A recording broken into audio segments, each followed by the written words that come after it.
Okey,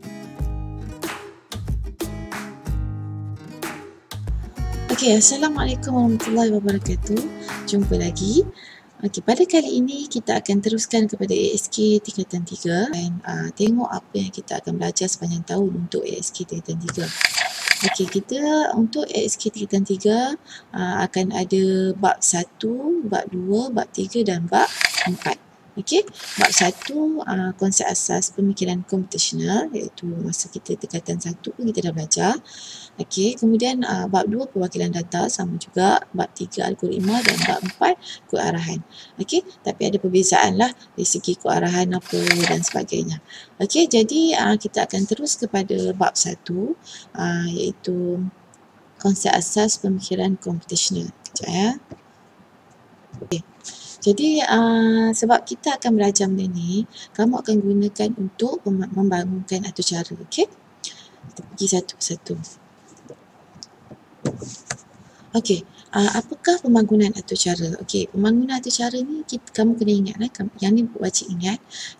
Kamu kena guna untuk buat satu atur cara kena ada 5 fasa. Setiap fasa ni digunakan. Okey, setiap fasa ni digunakan. Okey.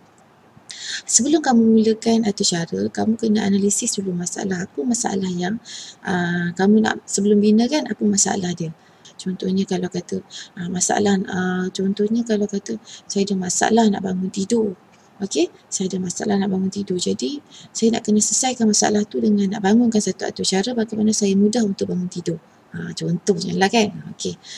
Jadi, analisis masalah ni dia pecahkan masalah yang besar. Okey, pecahkan masalah yang besar kepada masalah yang lebih kecil untuk senang kita selesaikan.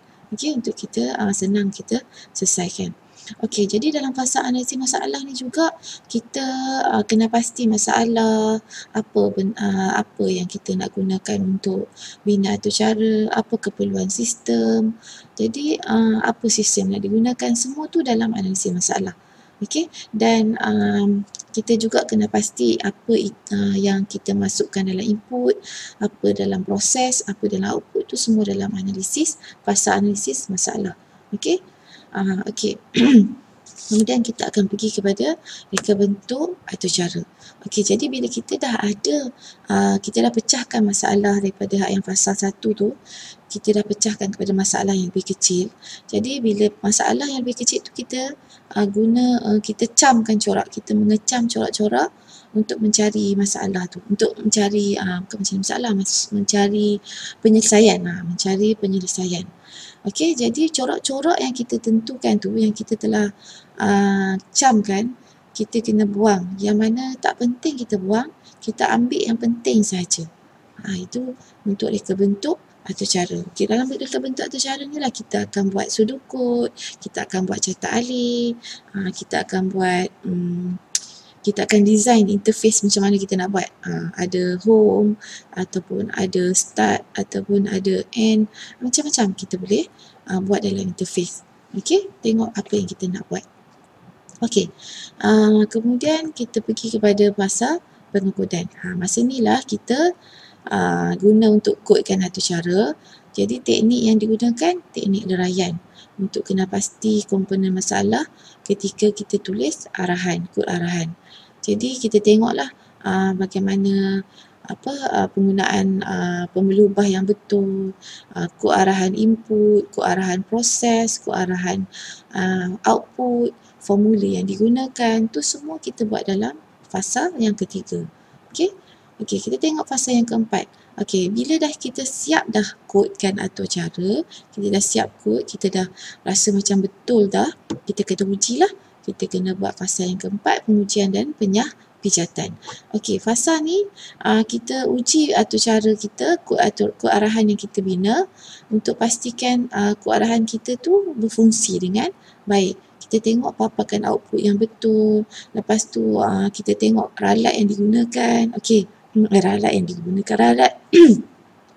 ralat yang ada dalam atur cara yang kita buat tu. Ralat kita ingat kan ada berapa? Ada 3 kan? Ralat sinteks, ralat rantang error dan ralat logik. Okey, masa tu kita akan kesan dalam fasa yang keempat.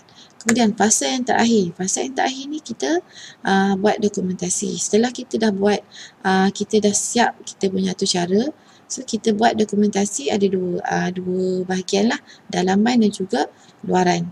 Jadi dalaman dan luaran ni menjadi panduan untuk kita sebagai pengatur cara dan juga menjadi panduan kepada pelanggan yang kita bina atur cara tersebut. Okey. Nanti kita akan pergi secara detail lah semuanya. Okey, ni bagi contoh. Contohnya ada satu masalah yang kita dapat, nak bina satu atur cara untuk kira luas. Okey, untuk kira luas dan perimeter sebuah padang bola yang berbentuk segi empat tepat. Itu masalah kita. Okey, itu adalah situasi yang kita dapat. Jadi macam mana kita nak selesaikan? Okey, kita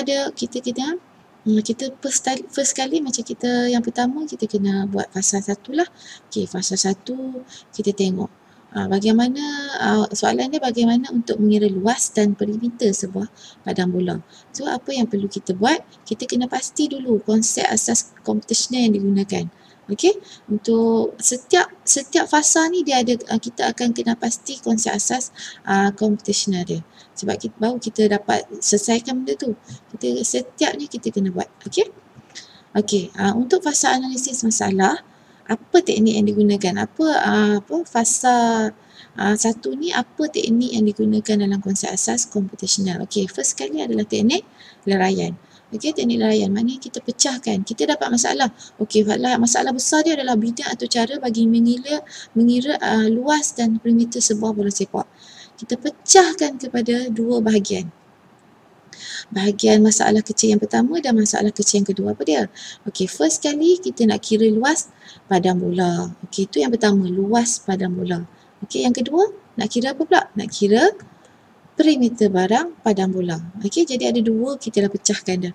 Maksudnya kalau sekarang ni masalah besar, luas dan perimeter padang bola. So, kita kecilkan dia. First kali nak kira luas, kemudian yang kedua nak kira perimeter. Okey, so dapat Okey, jadi kita pergi kepada fasa yang kedua, iaitu fasa reka bentuk atur cara. Okey, jadi fasa reka bentuk atur cara, kita dah dapat dah masalah kecil tu, kita dah dapat dah dua. Okey, kira padang bola, kira luas dan juga kira perimeter padang bola. So kita dah dapat dah, bila kita dapat fasa dalam reka bentuk atur cara ni, kita kena pastilah dia punya formula dia. Okey, formula untuk luas, panjang, darat, lebar. Kita cam dah, panjang, darat, lebar. Kemudian untuk perimeter pun panjang, darat, lebar. So maksudnya sebenarnya kat sini pun kita dah ada dah. Selain daripada teknik leraian, kita boleh cam teknik pengecaman corak. Apa dia teknik pengecaman corak ni? Maksudnya kita dapat tahu, dalam kira luas menggunakan pembeli ubah yang sama. Panjang, darat, lebar. Betul tak? So, sama juga dengan perimeter, panjang dengan lebar. Digunakan pembeli ubah yang sama. So, kita dah cam dah. Kita buat pengecaman corak, menggunakan pembeli ubah yang sama. Panjang dengan lebar. So, kita menggunakan teknik pengecaman corak. Okey? Dapat Okey, jadi dalam fasa yang kedua juga, setelah kita dah cam corak, buat pengecaman corak bahawa pembeli ubah yang digunakan adalah sama untuk kira luas dan juga perimeter, iaitu menggunakan pembeli ubah panjang dan pembeli ubah lebar. Okey, jadi daripada situ kita akan bina sudut kod dan juga carta alih. Okey, macam mana bentuk sudut kod dia? Okey, sudut kod untuk mengira luas dan perimeter padang bola. Okey, sudut kod yang pertama, mula masukkan panjang dan lebar. Okey, panjang, lebar pengguna yang akan masukkan. Kemudian, first kali kira luas padang bola. Lepas tu kita buatlah formula dia, panjang, darat, lebar. Kemudian untuk perimeter padang bola, panjang tambah lebar dan lebar darab dengan 2. Lepas tu output dia papar luas bola, padang bola dan juga perimeter padang bola. Lepas tu tamat. Okey, jadi kita dah tahu dah sudut kod dia macam mana. Kita buat pula carta alih berdasarkan sudut kod. Okey, carta alih untuk mengira luas dan perimeter padang bola. Mula sekali pengguna akan masukkan panjang dan juga lebar sebab boleh ubah yang sama kan. Lepas tu proses yang kedua kira luas padang bola, kemudian kira perimeter padang bola. Last sekali output dia adalah luas padang bola dan perimeter padang bola. So dia adalah input masukkan panjang dan lebar. Kemudian proses dia adalah kira luas dan juga kira perimeter. Lepas tu output dia adalah papar luas dan papar perimeter. Okey, boleh nampak kat situ ya untuk fasa yang kedua. Okey, kita tengok kepada fasa yang ketiga iaitu fasa pengukuran.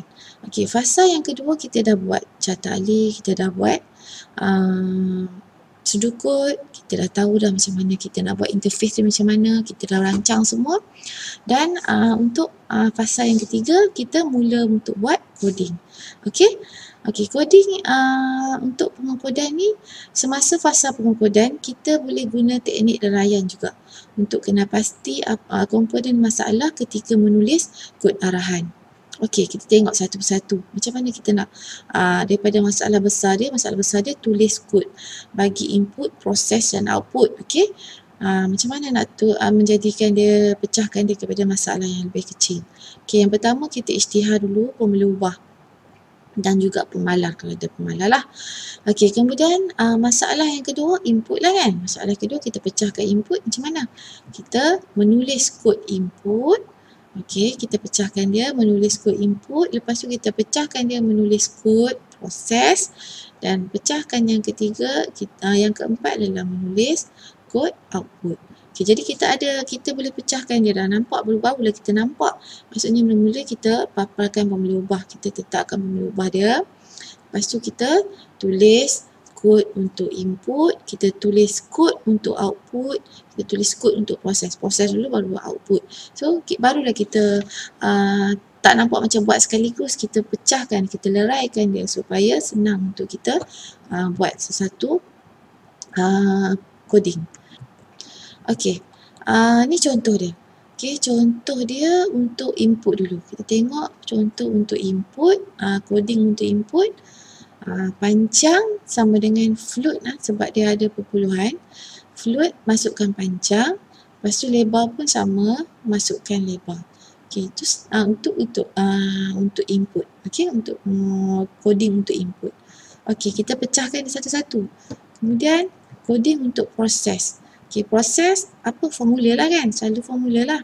Okey, untuk proses luas sama dengan panjang darab lebar. Kemudian perimeter sama dengan panjang tambah lebar. Lepas tu darab dengan 2. Okey, jadi baru nampak mudah kan? Mula-mula kita buat coding untuk input dulu. Lepas tu kita buat coding untuk proses. Last sekali kita buat coding untuk output. Okey, output dia apa? Paparkanlah print. Print luas padang bola. Lepas tu panggil balik luas. Lepas tu print perimeter padang bola, panggil balik perimeter. Okey? Jadi nampak tak? Nampak senang tak sikit? Bila kita dah pecahkan kepada masalah yang lebih kecil, kita senang untuk buat coding. Okey? Tak adalah sekali harum je kita buat kan? Okey, fasa yang keempat dan kelima kita akan pergi kepada next video sebab terlalu panjang. So kita akan berhenti di sini, nanti untuk next video cikgu akan start dengan pengujian dan juga dokumentasi. Okey, Assalamualaikum. Bye.